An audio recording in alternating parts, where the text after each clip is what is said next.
What is your portfolio comprised of? As we dive into the world of investment, we're going to be looking today at the S&P 500 funds and also looking at global ETFs. Now, a lot of people will kind of break it apart. They'll invest some in the S&P 500, then they might hold some international ETFs or some international stocks.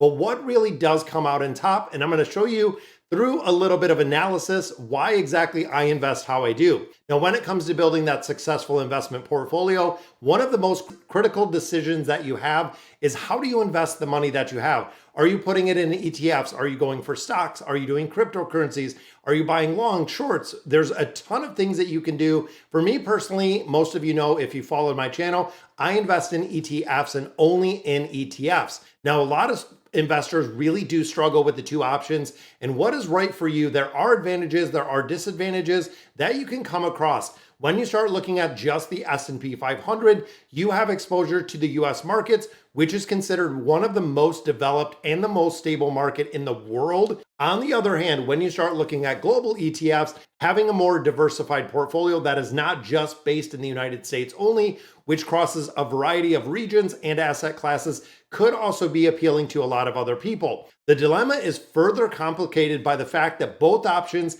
have, again, some unique benefits. They do have some drawbacks. When we start looking at the S&P 500, it is the benchmark for the US stock market. Warren Buffett has said everybody needs to be investing in the S&P 500, and the S&P 500 through the VOO is specifically what I do hold in my portfolio. But a lot of people like to see the levels of diversification, getting outside of the US markets just in case anything should happen. And we don't know what's happening with our new president, but only time will tell on that note. On the other hand, global ETFs can offer a lot more diversified portfolios because they have exposure to these global markets. But ultimately, the decision between investing in that S&P 500 or the global comes to an investor's goals, risk tolerance, investment strategy that they're using. By understanding really the pros and cons of both of these, you can make a more informed decision about which investment route you're going into. So let's go ahead and look at these and kind of compare them side by side so you can take a look and make a more educated decision. All right, guys, so here we are over on ETF.com. I want to compare the VOO or the Vanguard S&P 500 Index Fund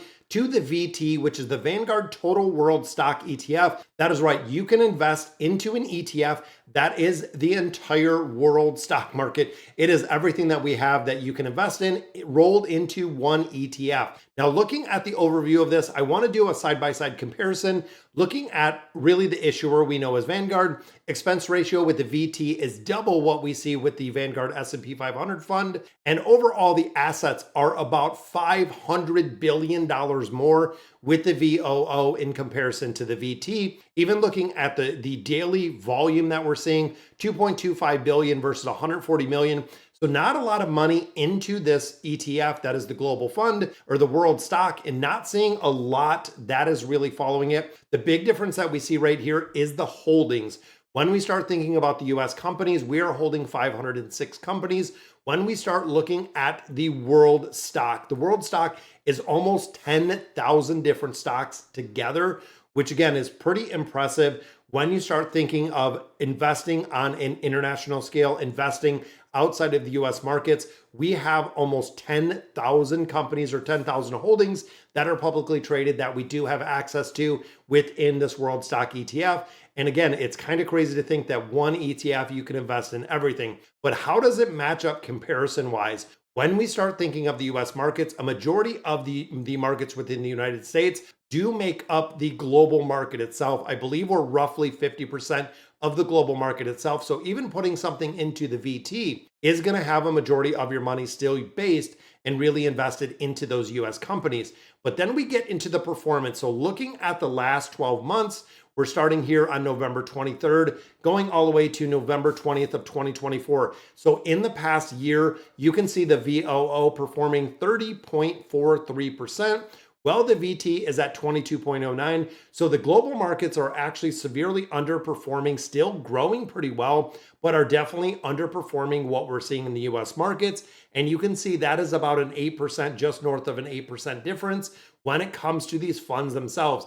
So if I would have put $100,000 in the VOO versus the VT, I would have seen a much higher growth rate of 30%, which again is not regularly for the S&P 500 funds. It has been an absolute tremendous year for investing in general, regardless if you're buying Bitcoin or you're investing in the markets. It has been doing incredibly well. But when we start looking even further back, so when we start panning out, looking at these ETFs in their entirety, even over the 1 month, you can see that VOO doing incredibly well. 3 months still beating it out, even year to date, significantly seeing a gain there. I mean, you're looking at almost a 5% difference. And then even here, 1 year, we're at 34.5 versus 28. So again, you can see the gap is starting to get a little bit wider when it comes to the diversification through here. When we look back 3 years, you can see we're about 3% higher, 3.5% higher. Even going back 5 years, even going back 10 years, the VOO or the Vanguard S&P 500 fund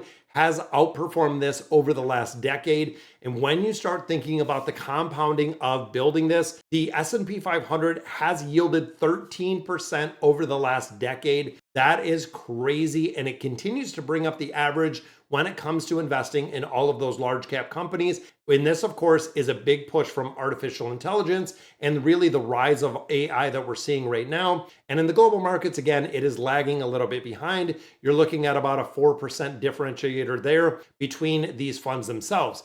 But then we look at the holdings. This again is where if you're thinking you're putting money into this world fund, you're going to be invested in everything, not really as diverse as you think. So when you start looking at these top holdings, we have Apple, Microsoft, Nvidia, Amazon, Meta. They are identical over here. The reason for this is because they are market weighted caps. So the larger that the company is, like an Apple or a Microsoft, the more the company is going to hold, or the more the fund itself is going to hold of that company. Now, again, when we start thinking of the growth factor, when we start thinking of artificial intelligence, the US markets have been doing incredibly well, and we're still seeing that continuing. Now, overall, with the VT on this side, you can see even when we get through almost all of the top holdings, this is the only one that actually gets into a company that is based outside of the United States when we start looking at the Taiwan semiconductors or manufacturing. And this goes to less than 1% of the holding rate here in the bottom. Again, when you start breaking it down, even though they're not holding as heavy that we see, again, of the tech sector of these large market caps, when you start looking at less than 1%, to get all of these companies within this fund itself, we're talking 9,600 companies, it is down to such a minute fractional share. I mean, even looking what we have 1, 2, 3, 4, 5, 6 companies that are just north of 1%, meaning when you start getting to the bottom of your 9,600, you're going to probably own a 0.01 or 0.001% of these international companies. Now, when again, we start looking at the comparison, electronic technology definitely driving when you look at the breakdown of what the sectors look like. ET or the electric technology is driving it. By technology services doing incredibly well. Finance, outside of here, VT is outperforming in the finance sector. And that is actually one of the only sectors that we are seeing that outperform, even looking at, healthcare technology, retail trade, some consumer non-durables and manufacturing outside of the United States, again, doing a little bit better, outperforming, but there is so much that is offered within the sectors that are kind of the largest cap. I mean, you're looking here, this is at 22%. Versus 15 overall. And when you start looking at it, and one of the big things that I think is when you start, again, kind of breaking it down to where these companies are, how they are invested, you can break it down in a lot of different ways. But overall, when you start looking at international stocks and international ETFs, is it really worth it? So when we start looking at the historical performance, the risk factors that it has, the potential return that we're seeing in that S&P 500 and those global ETFs, it seems like it does make a lot more sense to really invest in the US markets itself. When we're looking at the returns, even over the last 10 years, you can see exactly how there is starting to get a larger gap within the markets themselves. And like I had said, when you look at the US markets, we are about 50% of the global market in its entirety. And I feel like in the future, we're going to see it really continue. Now, a big note to remember, and the reason why I do not invest in global ETFs and I do not invest internationally at all is the reason because when you start looking at those larger companies, when you look at Apple, when you look at Nvidia, when you look at Google, when you look at Meta, those companies operate in pretty much every single country outside of the United States itself, meaning that you're still going to have international exposure, even though you're not bought into the international markets or you do not own pieces of international companies. They still have a global presence, which is really dominating, and being in every market, in every country does make a big difference. When you start looking at companies like Starbucks that are all over the world, McDonald's, even Burger King, they are in a multitude of countries and really have a global presence, which will impact how the stock performs based on how they perform in a global market. So looking at my analysis, does it make sense to invest in those global ETFs? They do offer more diversification through a portfolio, could have a potential or a higher return if the global markets do see a big downturn. But in conclusion, guys, when you start looking at investing in that S&P 500 versus the global ETF, it comes down to really whatever your goals are and where you want to put your money, what your risk tolerance sits at. But like I said, personally, I do not invest in any of the global markets because a lot of the large S&P 500 or the large market weighted cap companies we see are in a global aspect. Now, of course, also when it comes to the pros and cons of this, or when it comes to breaking it down, you have to do your research and know exactly what you're investing into.